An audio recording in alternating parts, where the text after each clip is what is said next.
Assalamualaikum warahmatullahi wabarakatuh.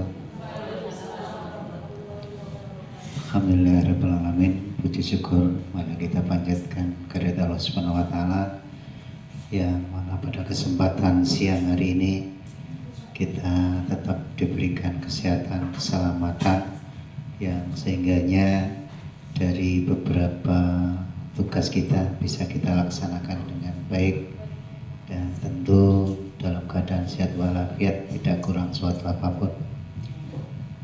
Tidak lupa salawat dan salam mari kita sampaikan kepada junjungan kita Nabi Agung Muhammad Sallallahu Alaihi Wasallam yang tentunya kita nantikan syafaatnya di hari yaumil qiyamah nanti. Bapak, Ibu, Dewan Guru, staf SD kelas kampung, mungkin untuk hari ini agak berbeda dengan Sabtu yang kemarin, karena untuk hari ini ada sebagian tugas dari Ibu Gia yang berkenaan dengan penyampaian materi itu ya, pemahaman dan penerapan pengalaman itu budaya positif ya. Ini merupakan bagian dari kegiatan Bu Gia yang selama ini mengikuti guru penggerak CGP ya. Nah tentu mudah-mudahan dengan beberapa kegiatan yang mengarah pada hal yang positif bisa tentu hasil kebaikan untuk kita semua, khususnya keluarga besar SD Kelas Kampung. Assalamualaikum warahmatullahi wabarakatuh. Alhamdulillahirrahmanirrahim. Salatu wassalamu ala asyrofil mursalin Sayyidina Muhammadin wa ala alihi wa sahbihi ajmain. Amma ba'du. Puji syukur kehadirat Allah Subhanahu wa taala yang memberikan rahmat hidayahnya kepada kita semua sehingga kita bisa berkumpul di ruangan kelas 2A dengan keadaan sehat walafiat. Tak lupa pula salawat dan salam mari kita sanjungkan kepada Nabi kita Nabi Muhammad Sallallahu Alaihi Wasallam yang kita nantikan syafaatnya di yaumil qiyamah. Amin ya rabbal alamin.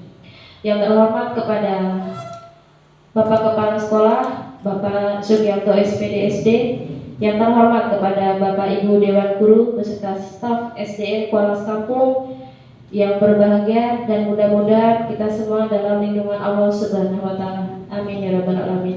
Izinkan saya di sini menyampaikan tugas saya di modul 1.4 yaitu penyebaran pemahaman atau diseminasi penerapan pengalaman budaya positif di lingkungan SDN Kuala Kampung terutamanya. Lanjut Bu. Penyebaran budaya positif ini pembelajaran dengan paradigma baru yaitu dengan profil pelajar Pancasila. Nah, sebelum kita ke slide selanjutnya, coba biar nggak tegang, mana semangatnya? Ini semangatnya. Mana semangatnya? Ini semangatnya. Ya lihat dulu mungkin ya. Oke. SDN Kuala Kampung. Yes, luar biasa. Ya beri tepuk tangan dulu untuk kita semua. Terima kasih Bapak Ibu. Jangan tegang-tegang ya. Baik, untuk selanjutnya pembelajaran dengan paradigma baru. Nah di depan ada profil pelajar Pancasila ya. Kayaknya tidak asing, sering kita dengar apa sih para pembelajaran dengan paradigma baru itu atau kurikulum merdeka. Artinya merupakan pembelajaran yang berorientasi pada penguatan kompetensi dan pengembangan karakter yang sesuai dengan dimensi profil pelajar Pancasila. Ya memang kita di satuan pendidikan sudah mengarah kepada kurikulum yang baru yaitu kurikulum merdeka. Lanjut Bu. Nah, ya, kita mengarah pada profil pelajar Pancasila. Sekarang pelajar Pancasila. Pelajar Pancasila, pelajar Indonesia merupakan pelajar yang sepanjang hayat dan yang kompeten, berkarakter dan berlaku sesuai dengan nilai-nilai Pancasila. Ya, yang kita terapkan tiap hari pendidikan Pancasila di sekolah, terutama kalau tiap pagi kita budaya positif kita apa Bu? Kalau budaya positif di kelas menghafalkan Pancasila beserta lambangnya ya sudah kita terapkan di sekolah. Dan pembelajaran berpusat kepada siswa atau murid. Pembelajaran yang berpusat kepada siswa adalah sebuah proses untuk mendorong siswa agar terlibat secara aktif dalam kegiatan pembelajaran dengan mempertimbangkan karakter siswa. Melalui penerapan pembelajaran yang dipusatkan kepada siswa, memungkinkan siswa untuk belajar secara mandiri, berpartisipasi aktif dalam kegiatan pembelajaran, serta siswa selalu ditantang untuk dapat berpikir kritis. Artinya sekarang kita pembelajaran bukan, dulu kan pembelajaran gurunya terus yang aktif ya, atau teacher center, sekarang study center. Jadi pembelajaran sekarang itu yang diharapkan siswanya yang aktif. Memang betul pembelajaran harus banyak metode pembelajarannya, siswa harus dipancing untuk aktif dalam kegiatan belajar. Ya, di sini sudah diterapkan pembelajaran study center. Ada gambar apa Bapak Ibu di depan? Silahkan. Gambar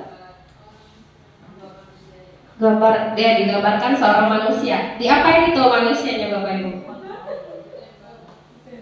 Oh, pernah mainan yang anak-anak yang bisa jalan sendiri tuh? Nah, ini salah satu gambaran mikrokonsepsi tentang telekontrol. Artinya kalau mainan kita kontrol, kita kendalikan ya, istilah kita kendalikan. Nah, di sini ilusi sebagai murid kita kontrol, sebagai ilusi ya. Ilusi yang ini belakang gurunya, yang depan siswanya. Jadi ilusi bahwa penguatan positif efektif dan bermanfaat. Dan ilusi bahwa kritik dan pembuat rasa bersalah mampu menguatkan karakter. Ilusi bahwa orang dewasa berhak memaksa. Itu sebenarnya tidak benar, ya. Di era pembelajaran yang berbasis kurikulum merdeka itu tidak ada orang dewasa memaksa. Jadi kita menanya kepada anak, nah hari ini tentang pelajaran ini kita mau belajar seperti apa? Bu guru punya konsep seperti ini. Ada yang menambahkan, jadi kita selalu bertanya kepada siswa. Artinya Bu begini, gitu ya. Artinya anak-anak itu punya respon yang baik untuk pembelajaran yang kita laksanakan. Semua orang melihat hal yang sama. Setiap orang memiliki gambaran yang berbeda. Kita mencoba mengubah orang lain agar membuat pandangan sama seperti kita. Itu teori kontrol ya. Tapi kalau teori kontrol yang benar seperti ini, semua orang berperilaku memiliki tujuan. Selanjutnya, saya bisa mengontrol orang lain. Anda tidak bisa mengontrol orang lain. Yang selanjutnya, pemaksaan ada pada saat bujukan gagal. Bujukan gagal. Di sini teori kontrolnya kolaborasi dan konsensus menciptakan pilihan-pilihan baru. Yang terakhir, model berpikir menang atau kalah. Model berpikir menang. Nah, jadi pemahaman stimulus respon tadi memang mengubah jadi kebiasaan yang kurang baik menjadi kebiasaan baik. Kebiasaan yang tadi katanya menang kalah menjadi menang. Ya, di sini kita membiasakan berkolaborasi dengan siswa, dengan rekan sejawat, ataupun dengan kepala sekolah. Di sini sampai pada disiplin positif. Apa itu bedanya disiplin positif? Pendekatan pembelajaran yang membantu peserta didik untuk berhasil, memberi informasi yang dibutuhkan dalam belajar, serta mendukung perkembangannya menurut Duran 2010. Ya.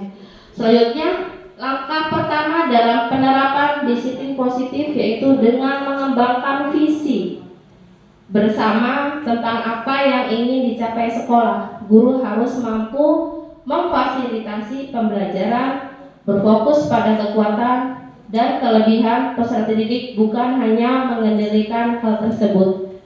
Artinya di sini penerapan yang kita sudah buat, artinya disiplin sekolah ya Bapak Ibu ya, itu boleh dibuat ya, tapi di sini kita dilarang menghukum siswa. Ya, artinya tentang penerapan budaya disiplin positif itu dilarang hukum siswa. Saya ingin memberikan pertanyaan. Setiap hari hal yang paling kita tunggu tentang disiplin positif yang sudah kita laksanakan di SD kita itu apa Bapak Ibu? Kalau pagi-pagi di depan itu salah satu ya. Nah, itu salah satu 5S ya. 5S apa Bapak Ibu? Nah, sapa, salam, santun, sopan. Iya, itu budaya yang sudah kita terapkan ke peserta didik setiap harinya. Implementasinya disiplin positif pada kurikulum Merdeka dengan membangun kesepakatan kelas. Ya, setelah ada budaya disiplin positif, kembali ke kelas membentuk kesepakatan kelas. Nah, ada kesepakatan kelas ini membuat beberapa aturan untuk membantu guru dan peserta didik saling bekerja sama membentuk kegiatan belajar mengajar yang efektif. Kesepakatan kelas tidak hanya berisi harapan-harapan guru terhadap peserta didik, namun juga harapan peserta didik terhadap guru. Kesepakatan kelas disusun dan dikembangkan bersama antara guru dan peserta didik. Di sini boleh kita membuat peraturan kelas yang dibuat oleh kita. Contoh peraturan kelas apa ya Bapak Ibu?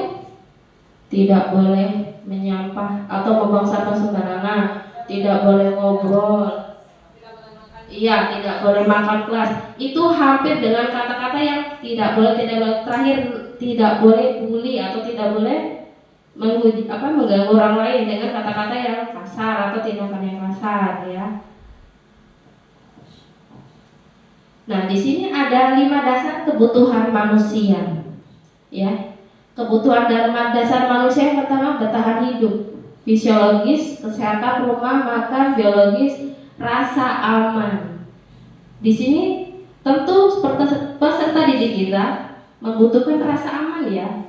Ya, rasa aman itu penting untuk peserta didik kita semua. Dan yang kedua itu adalah kebutuhan diterima. Guru menerima murid apa adanya atau murid itu unik.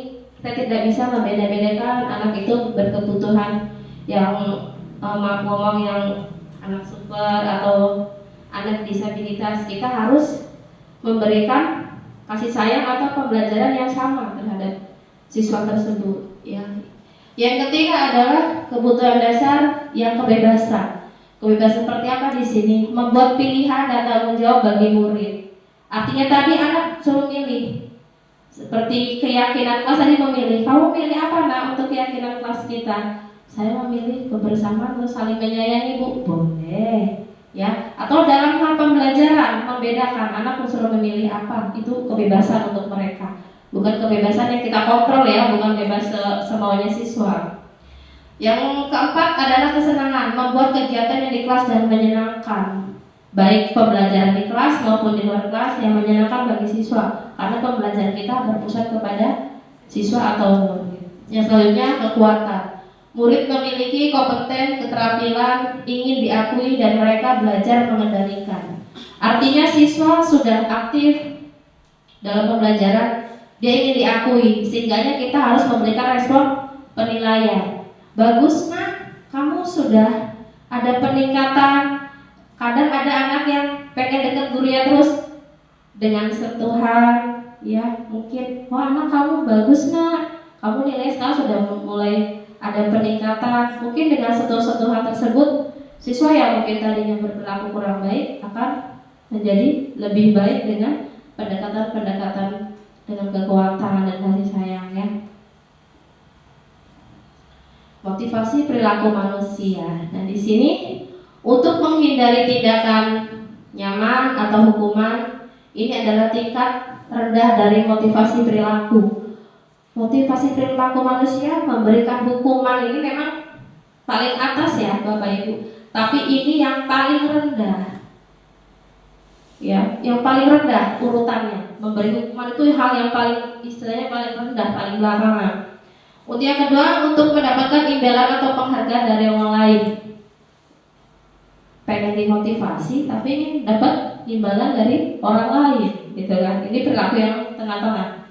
Dan yang ketiga, untuk menjadi orang yang mereka inginkan dan menghargai diri sendiri dengan nilai-nilai yang mereka percayai. Artinya perilaku motivasi siswa atau manusia ini ada tiga. Kadang ada yang ingin diberi puji-puji, ya ada siswa kan, Bu, saya ini sekarang ngerjain PR loh Bu, kadang begitu ya, namanya apalagi siswa kelas rendah. Mereka ingin dipuji atau mendapatkan penghargaan dari gurunya. Ada juga mungkin ada yang biasa anak rajin, mereka mengerjakan tugas-tugas gurunya. Mereka mempercayai hal yang motivasi perilaku manusia yang nomor 3 yang baik. Dan yang menghindari hukuman seperti ini, punya PR nih, harus dikerjain. Kalau nggak besok bu guru hukum, padahal nggak dihukum. Cuma asumsinya mereka mungkin seperti itu ya. Mungkin kita kurang lebih begitu. Besok nggak hadir, dimarah bapak kepala sekolah, ya nggak gitu juga. Ya jadi yang kita harapkan adalah perilaku motivasi manusia adalah yang di poin ketiga ini. Di sini ada 5 posisi kontrol guru sebagai guru, ya. 1, sebagai penghukum. 2, pembuat rasa bersalah. 3, teman. 4, sebagai pemantau, monitor. Yang 5, manajer, ya. Di sini ada 5 posisi kontrol guru. Nah, Bapak Ibu, posisi kontrol yang mana yang sudah ada di diri Bapak Ibu? Yang mana? Monggo. Penghukum? Iya. Yang pembuat rasa bersalah? Iya, apalagi guru BK nih ya, sering manggil-manggil siswa ya. Iya. Terus yang ketiga sebagai teman. Iya, sebagai teman. Sebagai pemantau. Iya. Kalau sebagai manajer? Masih belum. Iya, masih belum. Mungkin masih sama-sama belajar di sini ya. Artinya sebagai penghukum, seorang penghukum bisa menggunakan hukuman fisik maupun verbal. Kalau kita menggunakan fisik tidak Ibu ya, setidaknya kita menggunakan hukuman itu masih bersifat yang ayo ambil sampahnya, biar dengan hukuman tersebut anak-anak mungkin bersifat jerah. Dengan 2, pembuat rasa bersalah pada diri ini biasanya guru akan bersuara lebih lembut. Ini ibu-ibu PK biasanya, kenapa sih nak kok berantem terus? Kenapa sih nak kok kamu nyoret-nyoret tembok? Kenapa sih nak kamu nggak berpakaian seragam seperti kawan-kawan yang lain ya? Ini yang posisi kontrol nomor 2. Yang posisi kontrol nomor 3 adalah guru pada posisi ini tidak akan menyakiti murid, namun akan tetap berupaya mengontrol murid melalui bersuasif.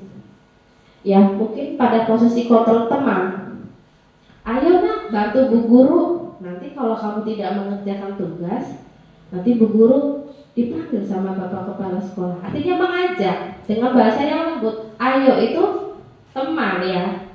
Ayo bu bantu bu guru ya untuk membersihkan kelas ini. Jadi berdaya kamu itu seperti teman ya. Ajak murid seperti teman. Yang ketiga sebagai pemantau. Pemantau kita aktivitas siswa itu kita pantau gitu ya. Kita kalau ada hal-hal yang salah kita ingatkan. Bila ada yang hal-hal yang kurang tepat, kita beri arahan untuk supaya menuju hal yang benar. Jadi posisi manajer ini seperti apa sih? Posisi terakhir manajer adalah posisi mentor di mana guru berbuat sesuatu bersama dengan murid, mempersilahkan murid bertanggung jawab dengan perilakunya, mendukung murid agar menemukan solusi atas permasalahannya. Nah di sini di posisi yang manajer ini memang guru dituntut untuk bisa memberi solusi atas kesalahannya dia, gitu. Jadi tidak selalu dengan hukuman, ya. Jadi dia bersalah kita tanya, nah yang kamu lakukan itu bagaimana? Kita tanya dulu permasalahannya. Nanti dia menjawab seperti ini bu, pak misalnya. Lalu yang kamu lakukan membuat teman kamu merasa sakit atau membuat hal yang kamu itu menjadi rusak, dia akan menjawab, dengan sendirinya dia akan memberikan solusi dari permasalahannya. Nanti kita tanya lagi, solusinya apa untuk hal ini, gitu ya. Jadi posisi kontrol yang memang berat memang di posisi manajer, ya. Tidak semua permasalahan bisa di posisi manajer. Ya, memang tidak semua. Kadang ada yang kita harus panggil dengan orang tua, atau kita selesaikan dengan anak, atau ada yang merusak barang anak, kita harus tanya permasalahannya dan cara penyelesaiannya seperti apa. Itu adalah posisi manajer. Nah, sebelum kesini, Bapak Ibu kalau ke sekolah menggunakan helm yang jauh, ya itu menggunakan helm itu nilai pembelajaran supaya apa? Biar apa? Selamat. Nilai kebajikannya adalah selamat. Kalau kita menggunakan masker, itu salah satunya kalau banyak debu, lagi musim hujan, kita lagi tidak fit, itu untuk apa? Kesehatan, ya. Jadi nilai kebajikan itu ada tersendiri, ya. Jadi kita menggunakan apapun, kita meyakini apa tuh ada nilai kebajikannya, gitu. Terus di sini ada pertanyaan, keyakinan kelas. Mengapa keyakinan kelas bukan peraturan kelas? Ada yang mau menjawab di sini? Silakan. Silakan Bapak Ibu. Tunjuk tangan. Bapak Kepala Sekolah. Boleh Pak, silakan.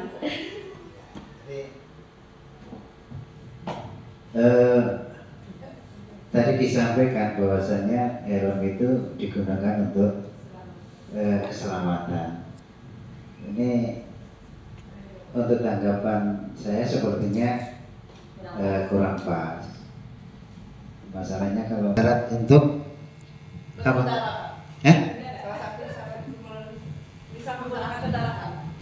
Tadi ada keamanan sama apa satunya? Keselamatan. Mungkin salah satu diantaranya aman, kan? Seperti itu. Mungkin seperti itu, Bu. Jadi ada bedanya antara keselamatan dengan keamanan. Kalau keselamatan itu mungkin dari gerak-gerik kita, tapi kalau keamanan kan mungkin kita harus cari perlindungan, kan seperti itu. Nah, salah satunya mungkin biar aman, nanti kalau pomanya kita itu jatuh, kepalanya nggak mentur aspal, aman toh? Nah, pakai helm. Mungkin salah satu dia aja. Gitu. Ya, ini bukan ini bukan pertanyaan tapi sanggahan aja. Ya. Yang lain bisa nyanggah. Bu Tini mungkin bisa nyanggah. Ora kaya ngono kuwi, mungkin seperti itu. Ya, silakan monggo. Terima kasih. Ya, tadi yang saya sampaikan adalah nilai kebajikan, ya. Jadi di teori posisi kontrol itu ada perilaku yang kita laksanakan, ada nilai-nilai kebajikannya. Kalau nilai kebajikan naik motor, di sana pengenalnya keselamatan. Tadi artinya kita menggunakan helm dengan tujuan agar mematuhi peraturan yang itu kan kalau di jalan raya ya kita harus wajib menggunakan helm. Itu nilainya adalah nilai keselamatan. Nilainya Pak, nilai maksudnya ya. Kalau Bapak betul tadi ya, terima kasih. Peraturan kelas yang kita sepakati.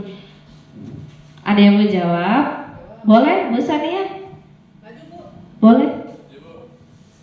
Silakan.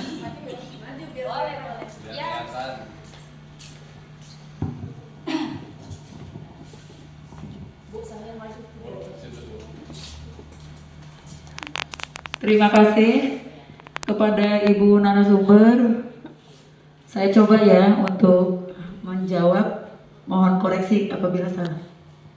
Mengapa keyakinan ini dimiliki oleh masing-masing kelas dan sifatnya ini bisa dirubah? Jadi misal ada kebijakan apa di kelas itu, sekiranya kurang pas, ini bisa dirubah dengan berkolaborasi atau bekerja sama. Tetapi apabila pelaturan kelas ini identik pelaturan yang sudah hukumnya sah atau udah disepakati dan 95% tidak bisa dirubah. Mungkin itu saja penjelasan singkat. Mohon maaf apabila ada kekeliruan. Assalamualaikum warahmatullahi wabarakatuh. Assalamualaikum warahmatullahi wabarakatuh. Terima kasih Bu Sania partisipasinya. Ya, itu jawaban Bu Sania sudah betul, ya. Tapi masih ada yang lebih benarnya. Jadi di sini kita membudayakan kalau siswa maju mau salah ataupun benar itu tolong diberi motivasi dengan tepuk tangan. Jadi hal apapun kita hargai siswa ya. Terima kasih Bu Sania, itu sudah benar. Jadi keyakinan kelas itu sudah dibuat oleh Dewan Guru yang tadi saya sampaikan. Jadi beberapa siswa itu memberi keyakinannya masing-masing, ya. Artinya tuh kalau peraturan kelas itu diawali dengan kata tidak boleh datang terlambat, tidak boleh makan di kelas. Banyak kata-kata tidak. Artinya diawali dengan kata negatif ya. Kalau tidak kan negatif. Kalau keyakinan kelas itu menggunakan kata positif. Contoh, dilarang terlambat atau dilarang bosan. Itu di keyakinan kelasnya tidak menggunakan kata tidak ya, diperhalus. Disiplin waktu diganti ya.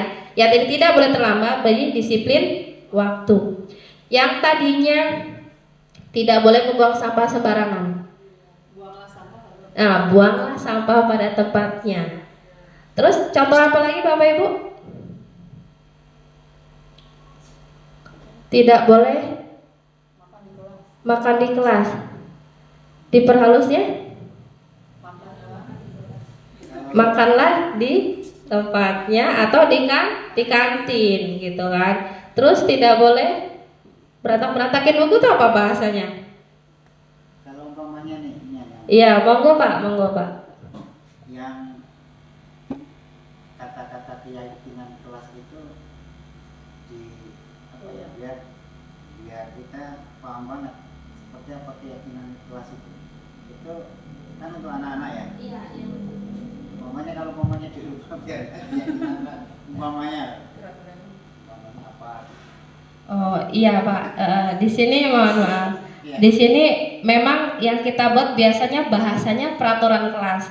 Peraturan kelas itu yang dibuat biasanya Bapak Ibu Dewan Gurunya ya, untuk siswa banyak-banyak menggunakan biasanya kata tidak. Tapi yang benar itu kalau keyakinan kelas itu di slide yang tadi itu sudah disepakati oleh guru dan siswa membuat bersama-sama untuk menjadi tanggung jawab bersama. Artinya siswa ini kalau dibuat keyakinan dengan harapan dia atau harapan guru bisa terwujud bersama, bukan kemauan gurunya saja. Jadi kemauan murid seperti ini, kemauan gurunya seperti ini, terciptalah namanya keyakinan kelas itu Pak.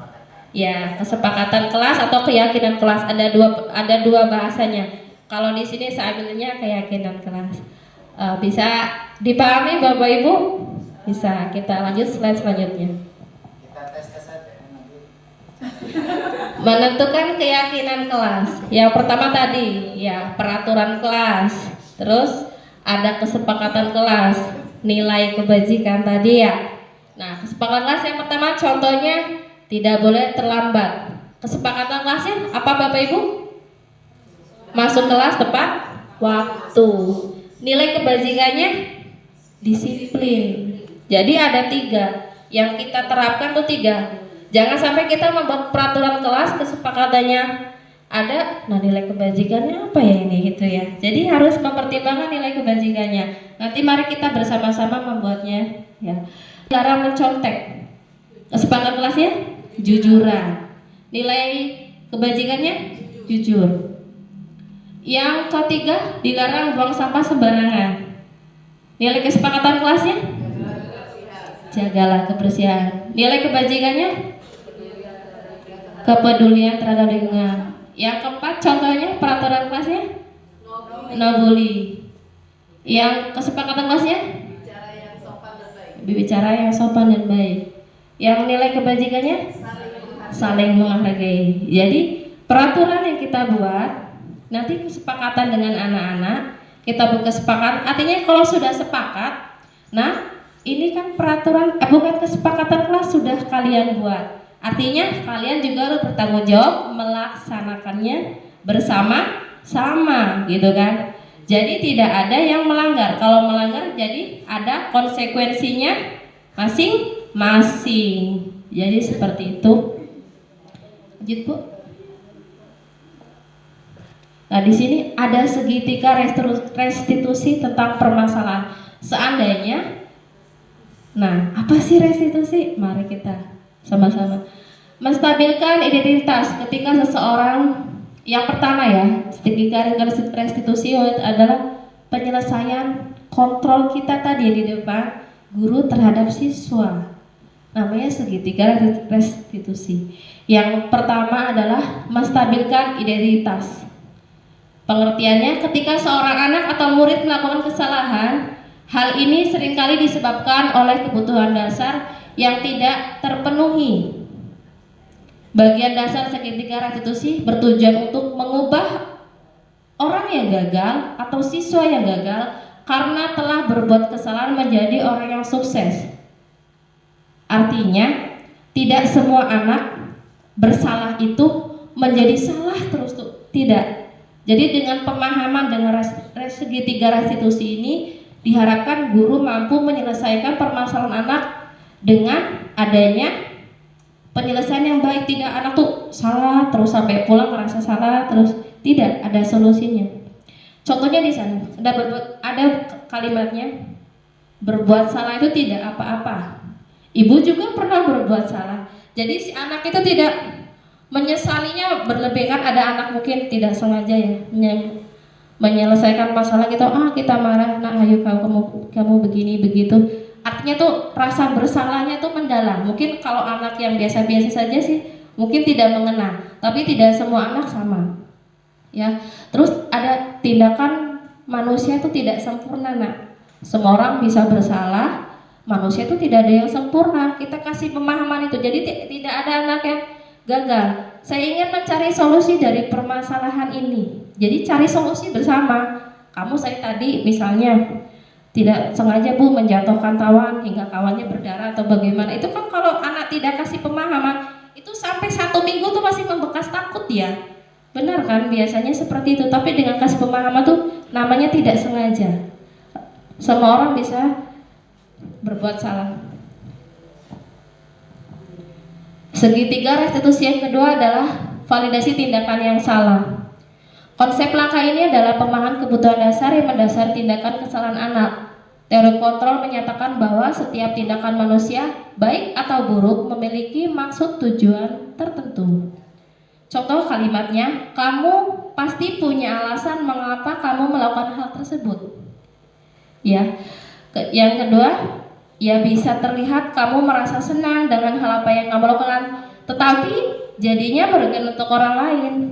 Ya, jadi ini validasi tindakan yang salah. Artinya kita pertama tadi menstabilkan identitas anak. Kenapa kita tanya salah? Yang kedua, kamu pasti punya alasan dong kenapa kamu melakukan hal tersebut. Kita tanya lagi kembali. Next Bu.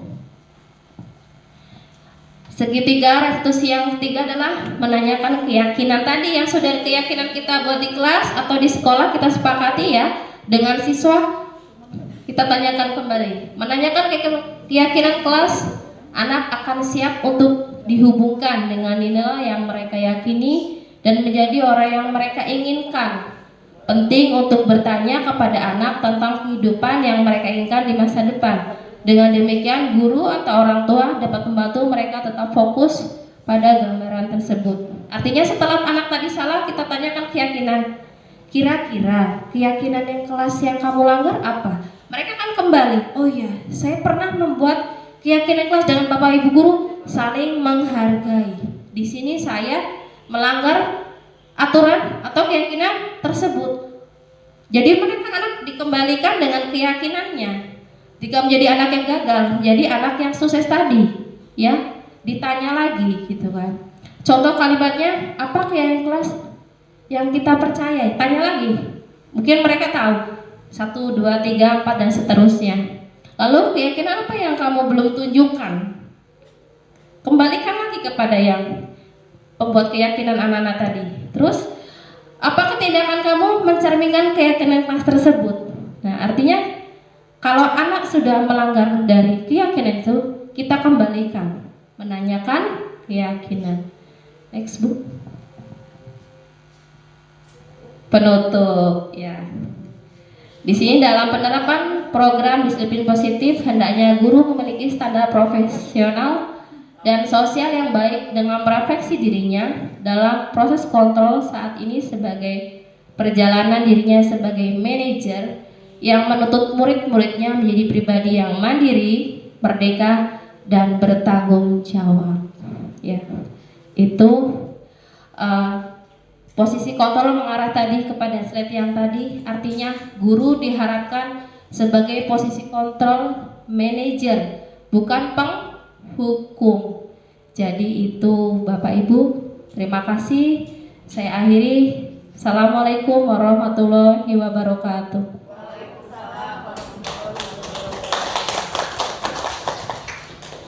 Assalamualaikum warahmatullahi wabarakatuh.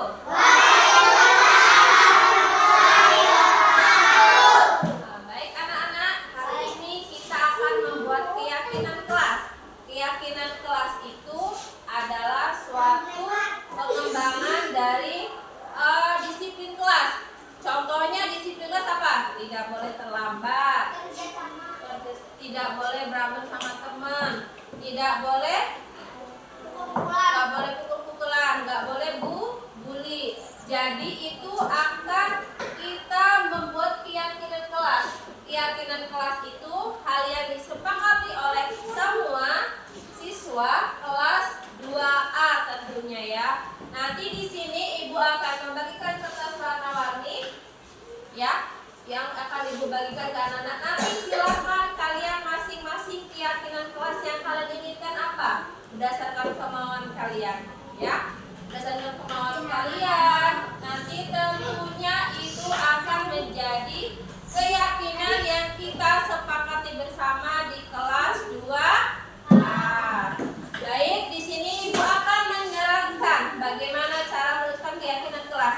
Di sini ada kertas yang ada lemnya, di sini tidak ada. Tuliskan nama kalian masing-masing. Di situ keyakinan apa yang kalian yakini atau kalian inginkan ya untuk peraturan kelas kita.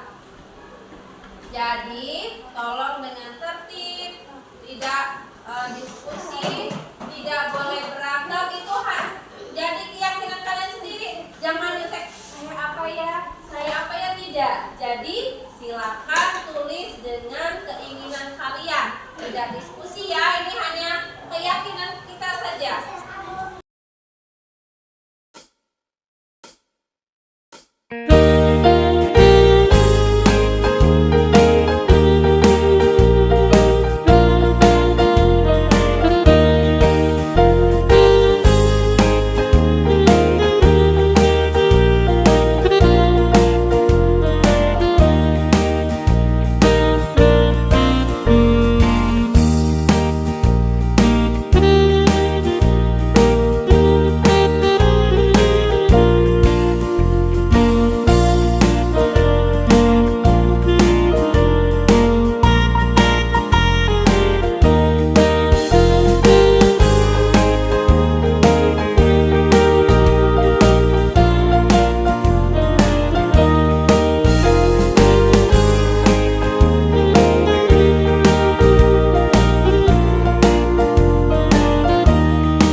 TV guys.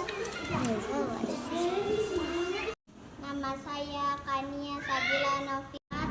Keyakinan kelas menyenangkan. Disiplin, membuat tanggung jawab, kerja sama. Dia Dewi Septiani. Membuat keyakinan menyenangkan, tanggung jawab dan disiplin. Assalamualaikum warahmatullahi wabarakatuh. Perkenalkan, nama saya Imas Widianingrum Pramadani. Saya dari SDN Kualas Kampung.